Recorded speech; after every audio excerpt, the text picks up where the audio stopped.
All right, so this piece right here came from my mother's father. He gave it to her at a time when he used to make clocks out of wooden biscuit pieces like this. They call these biscuits because I guess they're round and flat.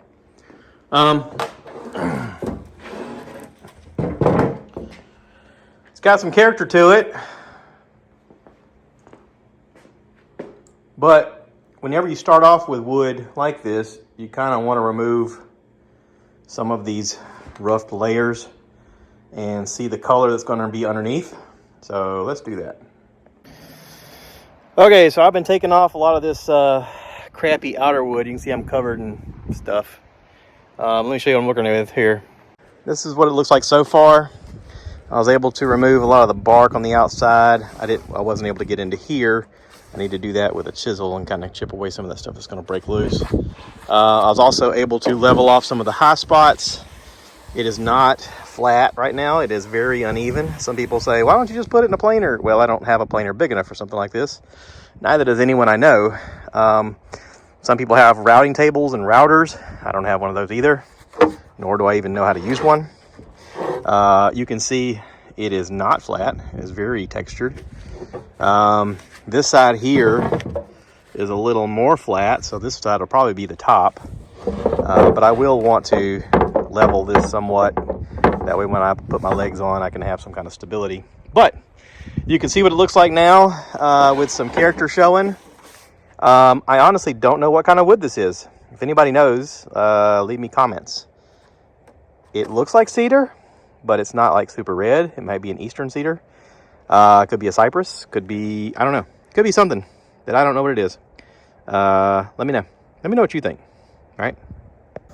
All right, being able to use a chisel and a hammer, I was able to get a lot of this loose stuff away. I can go back in here, and I can't fit my angle grinder in there to kind of smooth this out, but I can do that with a Dremel. That'll be for later on. I just wanted to get some of that loose, eat up stuff out of there. And this smells good. Oh yeah, smells good.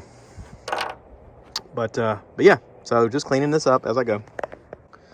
All right, this is about 2 hours worth of sanding with various implements of destruction. This is a pretty piece of wood. This is the more flat side. This will more than likely be the top. The bottom side I was able to get smoothed out a good bit, but it's still got some big divots in spots, but that's okay because the legs will be adjustable because I'm building them out of wood. So it doesn't have to be perfect on the bottom. I can make it level just by controlling the legs because one side is a little bit lower than the other, but that's fine. It's all good because this part is pretty dang straight.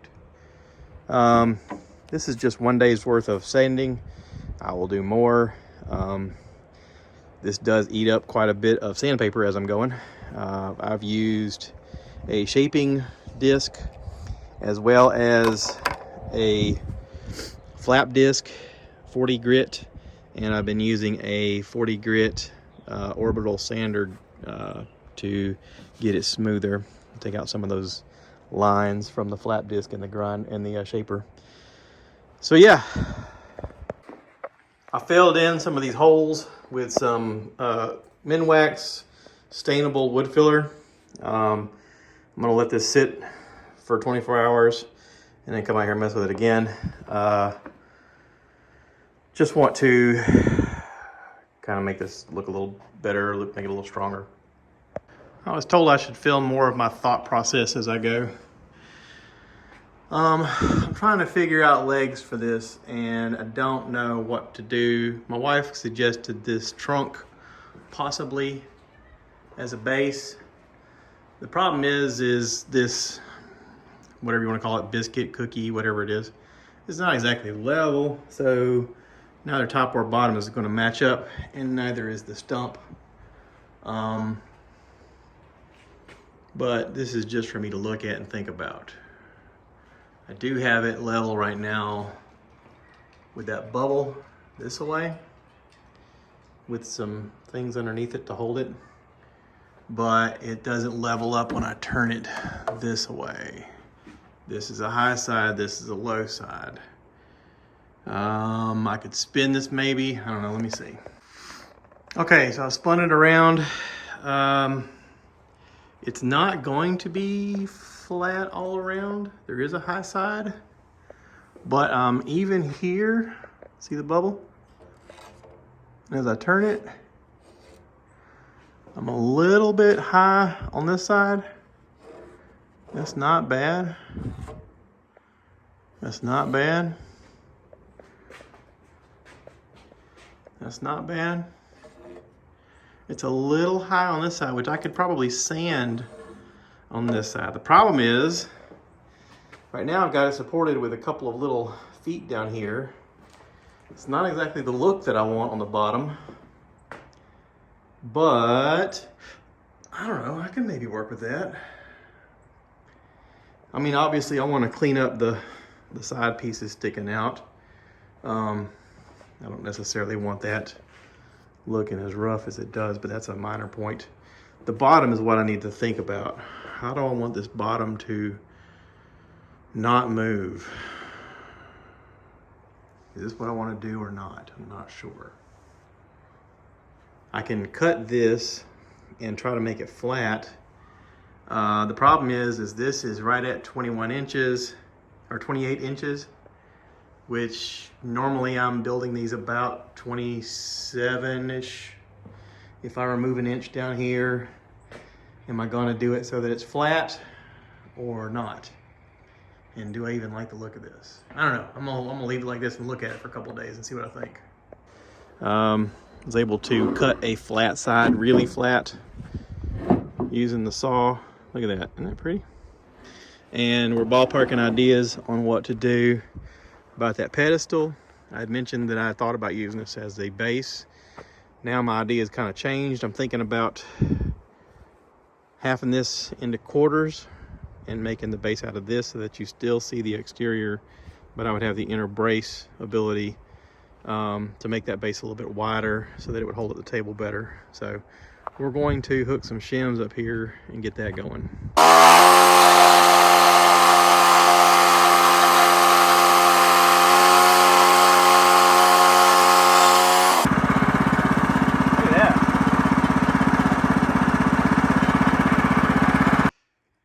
So, I kind of said this before, but once in a while, the wood throws you curveballs like this.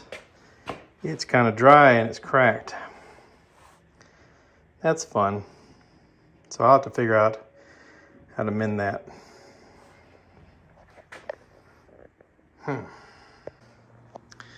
Okay, this is a roughed up version. I have glued this piece back on for now. I'm gonna let that sit and do its thing that glue does. Elmer's wood glue actually works really good on wood because it's made for wood. My dad made a video about fixing a banjo one time, and he used Elmer's wood glue, and people were like, that's never gonna hold. And he's like, I've made hundreds of these and they work great. So I may be exaggerating with hundreds, but anyway. Right now this is not level because the legs are a little wonky. They're not exactly flat. I'm gonna have to do a lot of cleaning up on this exterior wise to get it level, but it is going to be sturdy. I'm gonna let this part completely finish drying and come at it maybe tomorrow and secure it some more.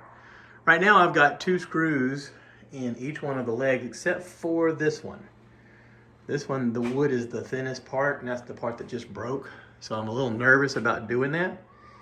And these 2 legs are actually, you can't tell it from looking at it like this, but they're actually upside down because the bend goes this way. But this is a more secure piece of wood here to connect it to. And I'd rather have that than this potted wood holding on to the top. What I'll do though is I'll shape this knot a bit so that it looks right. And of course I got to clean a lot of this up. There's a lot of cleaning to do. I would say time-wise, I'm probably 5 hours into this so far, with probably another 5 to go. So people are like, hey man, make me a table. Yeah, okay. It takes a while, and also it's time and energy and money and all that fun stuff. So this is where it helps to be patient. So anyway, it's gonna be pretty when it's done. Yeah, stick around. Okay, so this is pretty level. I say pretty level because I'm on a table outside on the grass, so I can't put it, I gotta put it on the garage floor to get it level. I'm cleaning this up. I've shaped these corners a bit. I've trimmed these down a bit. Gotten some of the ugly wood off. This exterior sapwood stuff is kind of flaky. You can see here it's kind of bad, but I need to kind of build this up a little bit because the screws are exposed through here. So I gotta clean that up a little bit, but it's getting there. Yeah. Okay, so I had a big void inside of here where it was part of the wood that bugs had kind of eaten at, and I've put some pieces of cedar in there with some wood glue just to go ahead and harden that. I'll sand it and fill it again with some wood filler. I had a board up here that was cracking a little bit, and I went ahead and put some glue on it. And I got the bottom of it kind of flat. I'm gonna have to do a little more tweaking on the bottom once this stuff cures. Up here where the screw is showing, I went ahead and just packed on some glue just to harden it. And then I'll come back over, sand it, and put some wood filler in there to kind of fill in the cracks. But that way it's hardened and filled all around. So yeah, this is the first time I'm using the Elmer's wood glue, and I'm liking how strong it is and how good it's working. When it cures, it takes a while, but it does make it a lot harder binding together, and I'm not so much worried about it falling apart. When I clean it up, you won't even see any of this stuff. So yeah, this foot is going to be interesting. I have never repaired one like this before, but I'm going to give it a shot. Like I said, I put Elmer's glue inside of here to hold it tight with some slivers of cedar inside. And then I put some of this Minwax stainable filler on top of this in these little holes, and it's already starting to get hard. My idea is that once that hardens, I'll come back and I'll sand it, and this should be more of a solid hardened piece. Went ahead and started filling some of my screw holes with this stuff as well. You can see here on this side, I've been able to fill those screw holes there as well. And you know, just various places, been filling in spots. I've still got to flip it and do a lot more sanding and a lot more filling before I even think about doing any kind of stain or anything. But it is starting to take shape. Once this hardens really well, I'll get to sanding and making this flat so I can stand up. And then I'll address all of the screw holes everywhere to try to fill those in and make those look like wood with that filler. So anyway, I spent about, I don't know, 2 hours on this today, roughly, maybe more. Let's see, what time is it? Okay, so 3 hours today. So my estimates on time of how long this would take is wildly off. Yeah, I would say from beginning to end, I'm probably gonna have 30 hours in this one piece. So, all right, I'm balanced left to right here, but if I move it this way, I'm not balanced. These two legs are a little too long, because if I raise this up a bit, right there is balanced. It's almost an inch. So I got a half of an inch. And I gotta take off down there. I knew I'd have to take some off, but that's also the leg that I beefed up with the extra wood. This side here, that's fine. I can just take off some extra. But yeah, that's gonna be one of the next steps after all this stuff dries. Yeah, it's looking good. It's looking more like a table. Okay, that's many hours of work. And yeah, we're getting there. All right, I gotta be honest. I'm not liking this right here. I think I'm gonna cut that. I think I'm gonna cut it just like that. Let's do that. All right, I took the Sawzall out and I cut that chunk out. Now I wanna clean this up and kind of shape it. This was extremely hard. Man. All right, so I got the table wiped down with mineral spirits, and now I'm gonna let it dry and go ahead and put a clear on it. But yeah, I like the way this looks.